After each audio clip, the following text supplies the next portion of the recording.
1932 का खतियान। 1932 खतियान झारखंड की राजनीति और समाज का सबसे चर्चित और संवेदनशील मुद्दा है।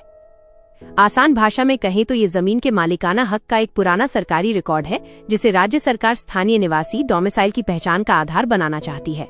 इसे समझने के लिए यहाँ मुख्य बिंदु दिए गए हैं। 1. खतियान क्या होता है? खतियान जमीन का एक कानूनी दस्तावेज, लैंड रिकॉर्ड है।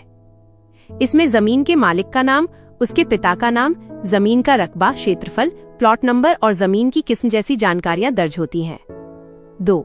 1932 खतियान का मुद्दा क्या है? अंग्रेजों के शासनकाल में साल 1932 में छोटा नागपुर क्षेत्र, आज का झारखंड में एक बड़ा भूमि सर्वेक्षण, लैंड सर्वे हुआ था। इस सर्वे के आधार पर लोगों के नाम जमीन के रजिस्ट्रों में दर्ज किए गए थे। मांग। झारखंड के आदिवासियों और मूलवासियों की मांग है कि झारखंडी कौन है, ये तय करने के लिए 1932 के इसी रिकॉर्ड को कट ऑफ डेट माना जाए। प्रस्तावित नियम। झारखंड सरकार द्वारा लाए गए बिल के अनुसार सिर्फ वही व्यक्ति झारखंड का स्थानीय निवासी, लोकल माना जाएगा जिसके या जिसके पूर्वजों के नाम 1932 के खतियान में दर्ज हैं। 3. इसका असर क्या होगा? अगर ये नीति पूरी तरह कानून बन जाती है तो नौकरियां। राज्य सरकार की क्लास 3 और क्लास 4 तृतीय और चतुर्थ वर्ग की सरकारी नौकरियां सिर्फ इन्हीं खतियानी स्थानीय लोगों के लिए आरक्षित होंगी। बाहरी लोगों पर असर।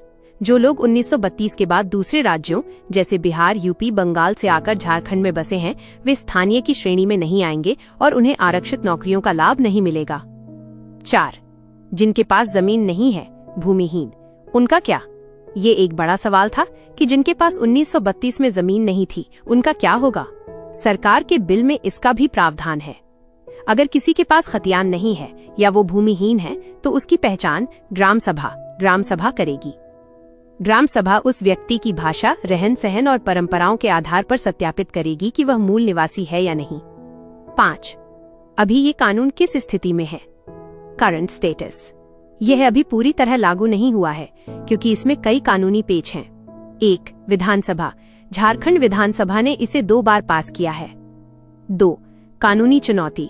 राज्यपाल ने इसे संवैधानिक कमियों का हवाला देकर लौटा दिया था, लेकिन सरकार ने दोबारा पास कर दिया। 3. 9वीं अनुसूची। राज्य सरकार चाहती है कि केंद्र सरकार इस कानून को संविधान की 9वीं अनुसूची 9th शेड्यूल में शामिल करे। 9वीं अनुसूची में शामिल होने के बाद इस कानून को कोर्ट में आसानी से चुनौती नहीं दी जा सकेगी। संक्षेप में 1932 खतियान नीति का मुख्य उद्देश्य झारखंड के मूल निवासियों, आदिवासियों और सदानों को पहचान कर उन्हें सरकारी लाभ और नौकरियों में प्राथमिकता देना है ताकि बाहरी राज्यों के लोगों के मुकाबले उन्हें सुरक्षा मिल सके।